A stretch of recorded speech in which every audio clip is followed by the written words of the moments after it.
जय हिंद पिला माने मु विकास पंडा आपन स्वागत करुच्ची आउ एक जॉब अपडेट को आशा करे तुम प्रिपरेशन बहुत भलर थी फैमिली समस्ते भलर थे एवं माँ बापा भलर थे तेणुक आज टॉपिक आमर एसएससी एमटीएस उपर जोटा मल्टी टास्किंग स्टाफ जग कहुए ए पियोन ठारू आरंभ कर हाबिलदार पर्यंत सबू पदवी अच्छी दुईटा पदवी अच्छी पियोन भी कह पड़ोनी ये गोटे ऑफिस स्टाफ तांकर ओनली काम है जो सब फाइल पत्र एपट सेपट करवा पियोन मतलब तुम चा देवा कथा भावनी तेणुक पिले एसएससी एमटीएस तार एज लिमिट तार एजुकेशन क्वालिफिकेशन एवं तार पोस्ट 1000 समथिंग पोस्ट तार रिटन एग्जाम ता सैलरी ता प्रमोशन ता सिलेबस सबकि मुझे गोटे वीडियो माध्यम तुम प्रोवाइड करी जदि चैनल को फास्ट आस लाइक करूँ शेयर करूँ सब्सक्राइब करूँ एवं तुम सांगसाथी मान सहित शेयर करूँ से भी यार ये इनफॉरमेशन टी पाखे पहुँची पारू ताले डेरी नक आरंभ करदे चलतु ये रहा से नोटिस जोटा आमर multi tasking non technical staff and हाबिलदार एग्जामिनेशन 2025 जोटा ssc.gov.in वेबसाइट तुम निजे सर्च कर जापर तो तलू को जीवा कौन रहा पोस्ट केबे तार एग्जाम डेट देख ऑलरेडी अप्लाई हो गलानी देख date for submission online application तुम 26/6/2025 रु 24/7/2025 पर्यंत रोटे मसे मिनिमम तापर रोज तुम last date online application 24/7/2025 last date रोची तापर रोज last date making online payment fee रोज तुम 25 तारीख संध्या 5टा पर्यंत तापर रोज तुम करेक्शन विंडो 29 तारीख एवं 31 तारीख रे तुम करेक्शन विंडो ओपन हम schedule of computer based exam तुम 20 सेप्टेम्बर एवं 24 अक्टोबर तुम 20 सेप्टेम्बर 24 अक्टोबर पर्यंत तुम एग्जाम चलो जदि एनी डाउट अच्छी तुम ये नंबर कॉल करके बुझीपर ये थिला ता अपडेट एनी डाउट जब तुम डाउट जोटे अच्छी तुम कमेंट करियो मते कमेंट बॉक्स रे तापर इला तमर जानि पालो तुम केबे ता ऑलरेडी अप्लाई चलिलानी नेक्स्ट रे केते गोटी पदवी अच्छी एटा लेवल 1 रो सेंट्रल गवर्नमेंट चाकरी एटा मल्टी टास्किंग स्टाफ एवं हाबिलदार दुईटार तुम फॉर्म पकई पारिबो तुम जो धर सिलेक्शन हम से पोस्टर अच्छी बुझीपार वैकेंसी संख्या वैकेंसी देख पिले 1075 गोटी वैकेंसी जापार नेक्स्ट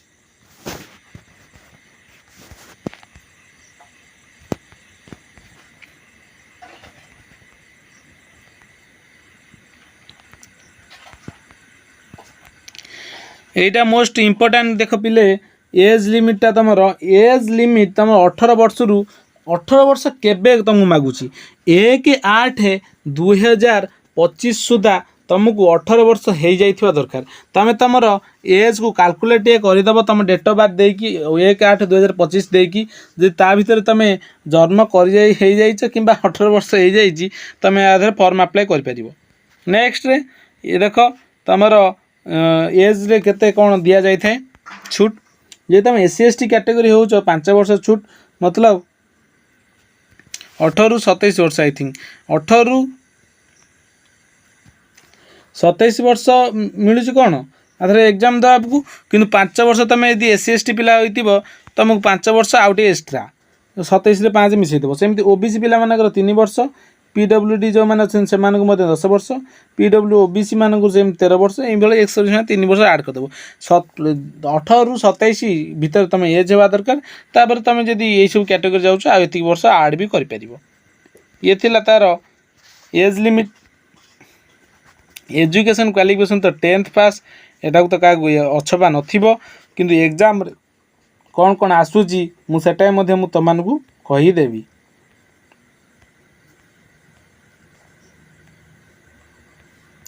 टे तलू स्क्रॉल करियो पिले तुमको नोटिफिकेशन टी मु PDF टी तुमको देदेवी कौट देवी टेलीग्राम रे देदेवी तुम से निजे निजे भी चेक कर अन्य क्या डिपेंडेड हवा निजे तो भूल निजे भी निजे सबकि रिसर्च करवा शिख निजर शिखिले निज पई बेनिफिट। तापर रहिला तुम एग्जाम सेंटर देख ये name of the exam centre तुम रहिला जो एग्जाम सेंटर को कोड रहिबो तुम निजे देख। आमर तो उड़िया पिला आमे परिचय तो जगन्नाथ तो प्रथमे जय जगन्नाथ को हालो हालो हालो हाय छाड़ू जय जगन्नाथ कहतु। ये रहा आमर ईस्टर्न डिजन रो एग्जामिनेशन सेंटर तो तुम मैंने निज नियरेस्ट निजे दब कटक भुवनेश्वर आमर बरहमपुर राउरकेला संबलपुर ढेंकानाल आई थिंक थाई पारे ढेंकानाल देनी बोधे तो ईस्टर्न डिजन ढेंकानाल रहा कथा तो ढेंकानाल बालेश्वर भी अच्छी ये डिस्ट्रिक्ट रे तुम निजे फॉर्म पके तुम नियरेस्ट तुम एग्जाम दे पारिबो। नेक्स्ट जीवा एटा मेन इंपोर्टेंट एटा तुम बुझिया दरकार एग्जामिनेशन केमिति रिटन एग्जाम केमिति कोन हबो। देखो आर जो रोची प्री मेन रोची section section section session 1 session 2 section नो सेशन 1 सेक्शन 2 रे तमरो 20 गोटिए क्वेश्चन ठीक कले 3 मार्क। तेणु करी तमर जो मैथमेटिक रहिला आ जो रीजनिंग रहिला एटा कोडे कोडे 40 मार्क रे आसीबो। 40 मार्क रहले 4 3 12 मार्क हेले केतटा को 12 मार्क हेले 4 3 12 120 40 टा क्वेश्चन 120 मार्क बुझलो 3 मार्क नेखा तमे 45 मिनिट रो समय मिलिबो तुमको 40 टा तुम मिनिमम आर 12 टा क्वेश्चन ठीक करिया पड़िबो ताल तुम जे सेशन 2 तुमको खोली जीवो। एटा नो नेगेटिव मार्किंग आधर नेगेटिव मार्किंग नाही तमे मिनिमम ये जो कोड़े 40 टा क्वेश्चन रु मिनिमम 12 गोटी क्वेश्चन तुम निजे ठीक करिया पड़िबो ताहले जाई तुम सेशन 2 को पळे आसीबो। सेशन 2 रे जेति सब तुम रहिला जनरल अवेयरनेस आमर इंग्लिश ये दुईटार तुमर 75 मार्क 25 25 50 टा क्वेश्चन आसीबो। गोटे क्वेश्चन ठीक कले 75 मार्क एधरे आई थिंक माइनस मार्किंग नाही अछि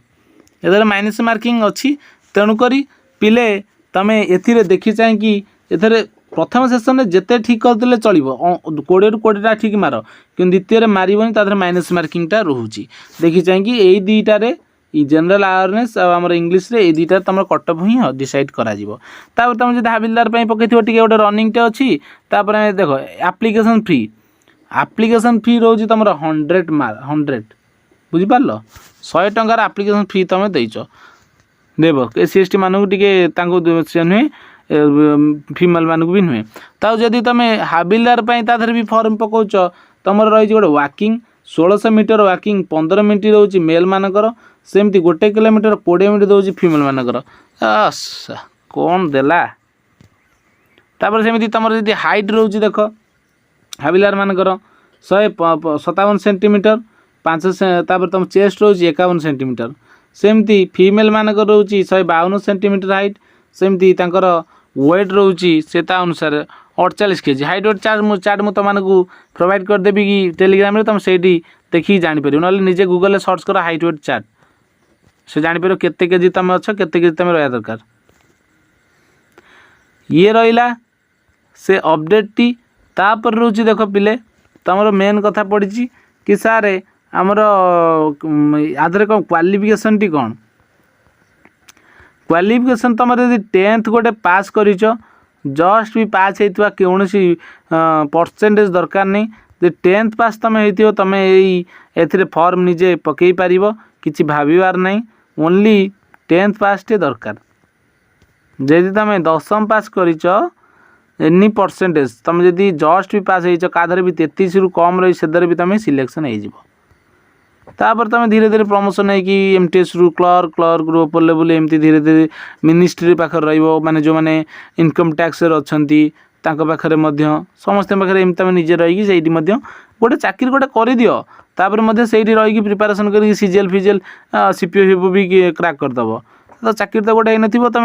टेंशन एपटे चाकरी टेंशन नहीं कि घर टेंशन फर सब मुंडे बसिक तुम मोटू का कौ कूल भी हो पारनी। तापर एमती तुम फॉर्म निजे निजे अप्लाई कर शिख निजे अप्लाई करी निज तुम रजिस्टर नंबर काढ़ तब लॉगिन करिकी निजे निजे तुम क्वालिफिकेशन देकी सब एमती तुम फॉर्म पकेब किंतु मेन रोची तुम फोटो कथा मुझे नहीं जाऊँ फटकिनी कि फोटो आ सिग्नेचर कौन कि देख तुम यही फोटो जब तुम हो तुम अलाउड यही फोटो गोटे तुम होता दरकार किंतु किंतु रोची यदि यही फोटो तुम जब रहा ताले तुम सब डिस्क्वालीफाए हो रिजेक्टेड हो तुम रिजेक्टेड हो यही फोटो तुम हवा दरकार ना कि एफ पिन नो मुँह सीधा देखा तो पिला माने ये थिला एसएससी एमटीएस रो